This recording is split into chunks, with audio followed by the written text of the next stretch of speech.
Salut à toi mon ami, aujourd'hui je vais te parler des deux raisons pour lesquelles tu es mauvais en lourd. Pourquoi tu t'en sors très bien sur ton 5 à 10 reps, ton 10 à 15 reps, ton 15 à 20 reps, mais que sur ton 1 à 5 reps, non seulement tu soulèves pas beaucoup plus lourd, mais en plus de ça, ta technique est pas en couille.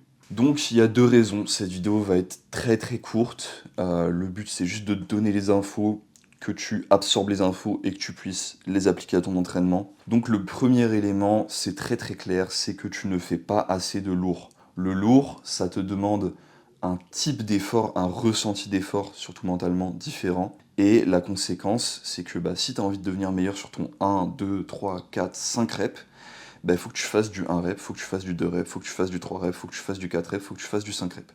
C'est aussi simple que ça, il faut que tu en fasses plus souvent.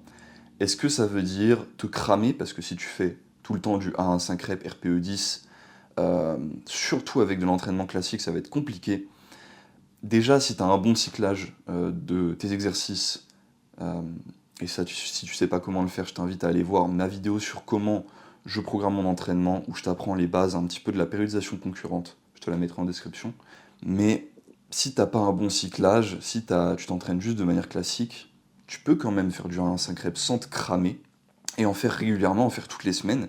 La seule chose, c'est qu'il va falloir que tout simplement que tu fasses avec un RPE un peu plus bas, donc un niveau d'effort un peu plus bas, et être un peu plus raisonnable sur les charges que tu mets.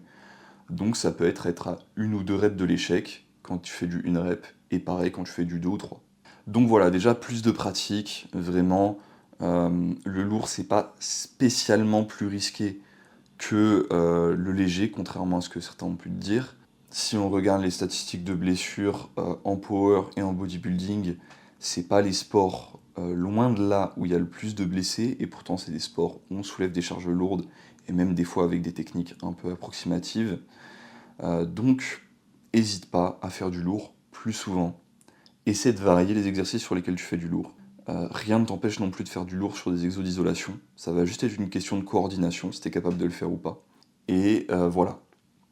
Donc maintenant, le deuxième élément de pourquoi ta technique est mauvaise en lourd, au-delà de la pratique, ça va être ta qualité de visualisation. Ta qualité de visualisation qui est beaucoup plus importante que pour moi n'importe quel conseil technique qu'on peut te donner, en particulier sur un exo. Parce que la visualisation, c'est ce qui va te permettre d'appliquer les conseils techniques qu'on t'aura donnés au mieux. Déjà, évite de te concentrer sur trop de conseils techniques à la fois, tu vois. Si tu commences le bench et que tu penses, que tu essaies de penser à rétracter tes scapulas, mettre tes scapulas vers le dessous, faire un hinge avec tes hanches d'abord pour avoir une bonne tension, puis redescendre tes hanches, etc. Si c'est ton premier bench, ça va être beaucoup trop compliqué. Essaie d'appliquer un petit conseil nouveau à la fois. Donc évite l'excès de concentration sur la technique. Par contre, un truc sur lequel je veux que tu te concentres, c'est qu'avant chaque série que tu fais en lourd, ferme tes yeux, mets ta musique, comme si tu étais en train de faire t'allais commencer à faire ta série lourde, et concentre-toi. Concentre-toi, vois-toi en train de déraquer la barre, mettre tes épaules en arrière, faire ton bracing, et hop, tu fais ta rep, tu la re-rack, hop, là tu ouvres les yeux et tu réalises ce que tu viens d'imaginer. Donc voilà, c'était les deux conseils que j'avais sur le sujet. Le petit bonus, c'est si tu fais du lourd, prends des temps de repos longs. Et c'est tout ce que j'avais à te dire pour aujourd'hui, mon ami. Encore une fois, comme je te l'avais dit, la vidéo est assez courte. Je te remercie de m'avoir écouté. J'espère que tu as pu trouver de la valeur dans ce que je t'ai dit.